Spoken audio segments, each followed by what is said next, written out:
సవాళ్లు ప్రతి సవాళ్లతో తిరుపతిలో హైటెన్షన్ వాతావరణం నెలకొంది. ప్రధానంగా గోశాలలో గోవుల మృతిపై టీడీపీ వర్సెస్ వైసీపీగా సీన్ మారింది. గోశాలలో సిబ్బంది నిర్లక్ష్యం వల్లే ఆవులు మృతి చెందాయని వైసీపీ నేత భూమన కరుణాకర్ రెడ్డి ప్రధాన ఆరోపణ. కాదు వయసు పెరగడంతోనే ఆవులు మృతి చెందాయంటోంది టీడీపీ.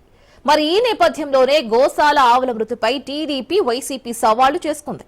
ఏది ఏమైనా తమ సవాళ్లను స్వీకరించిన వైసీపీ నేత భూమన కరుణాకర్ రెడ్డి తక్షణమే ఎస్వీ గోశాలను సందర్శించి వాస్తవ పరిస్థితులను ప్రజలకు తెలియజేయాలంటున్నారు.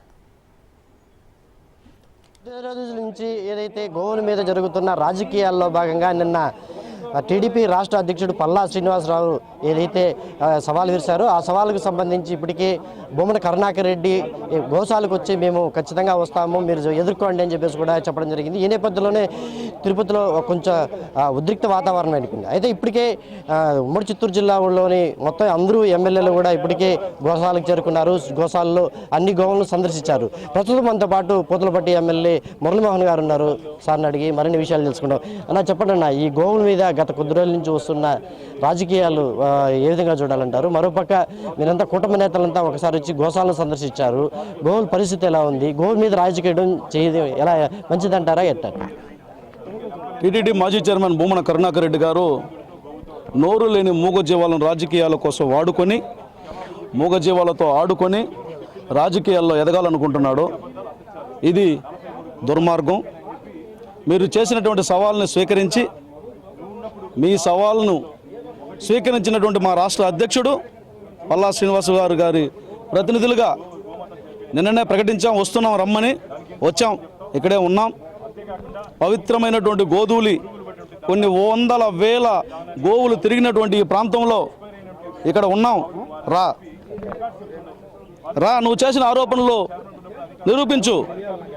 నువ్వు అధ్యక్షుడిగా ఉన్న సమయంలో, మీ పార్టీ అధికారంలో ఉన్నటువంటి సమయంలో చేసినటువంటి అరాచకాలని మేము చూపిస్తాం, తేల్చుకుందాం.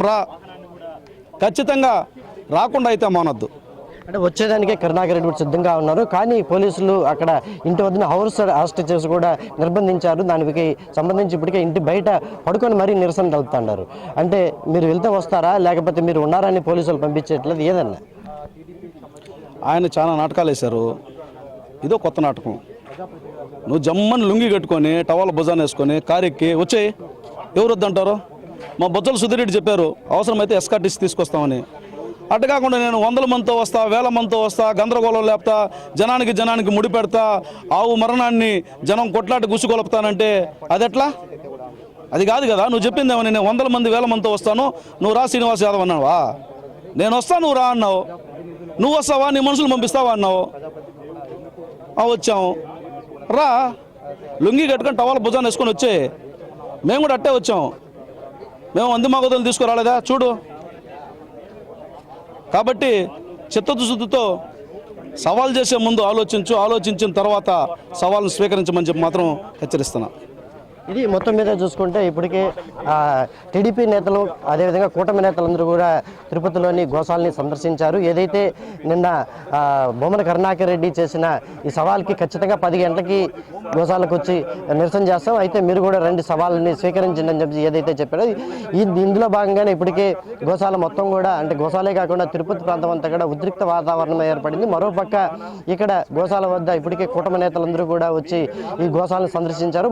మరోపక్క ఏదైతే వైసీపీ అధ్యక్షుడు ఎవరైతే ఉన్నారో వైసీపీ అధ్యక్షుడు కరుణాకర్ రెడ్డి గారు తన ఇంటి వద్ద కూడా తను పడుకొని నిరసన చేస్తున్నట్టు కూడా మనకు తెలుస్తుంది. ఏదేమైనప్పటికీ తిరుపతిలో ప్రస్తుతం ఉద్రిక్త వాతావరణమే ఏర్పడిందని చెప్పి మరి వేచి చూడాలి. మరి ఎన్ని రోజులు ఈ గోవుల మీద రాజకీయాలు జరుగుతాయనేది మాత్రము వేచి చూడాల్సిన పరిస్థితి కనిపిస్తా ఉంది.